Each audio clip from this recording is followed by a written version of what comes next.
ভারতের পশ্চিমবঙ্গ সহ ৫টি গুরুত্বপূর্ণ রাজ্যের বিধানসভা নির্বাচনের ভোট গণনা শুরু হয়েছে। ৪ মে কড়া নিরাপত্তার মধ্য দিয়ে শুরু হয় এই ভোট গণনা প্রক্রিয়া। নিয়ম অনুযায়ী শুরুতে পোস্টাল ব্যালট এবং পরবর্তীতে ইভিএম এর ভোট গণনা করা হচ্ছে।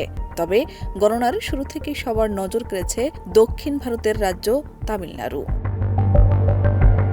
তামিলনাড়ুর এই নির্বাচনে বড় ধরনের চমক দেখাচ্ছেন দক্ষিণী মেগাস্টার থালাপতি বিজয়। তার নেতৃত্বাধীন নতুন রাজনৈতিক দল তামিলগা ভেট্টি কাজাগাম প্রাথমিক ট্রেন্ডে অভাবনীয় সাফল্য পাচ্ছে। সকালের দিকে বর্তমান ক্ষমতাসীন দল ডিএমকে এর সঙ্গে হাড্ডাহাড্ডি লড়াইয়ের আভাস পাওয়া গেলেও সময় বাড়ার সাথে সাথে বিজয় বড় ব্যবধানে এগিয়ে যেতে শুরু করেছেন।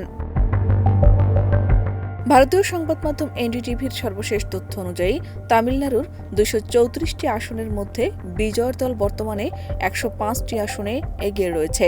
অন্যদিকে বর্তমান ক্ষমতাসীন দল ডিএমকে কিছুটা পিছিয়ে থেকে ৫১টি আসনে লিড দিচ্ছে। এছাড়া এডিএমকে ৭৪টি আসনে এগিয়ে থেকে শক্ত অবস্থানে রয়েছে। উল্লেখ্য যে এই রাজ্যে সরকার গঠনের জন্য ম্যাজিক ফিগার হল ১১৮টি আসন। ভোট পরবর্তী বুথ ফেরত জরিপে অধিকাংশ সংস্থা ডিএমকে এর জয়ের সম্ভাবনা জানালেও চিত্র এখন ভিন্ন পথে হাঁটছে।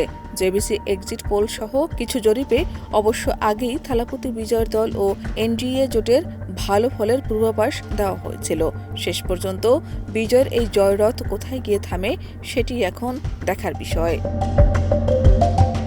শাহনাজ পারভীন, দেশ রূপান্তর।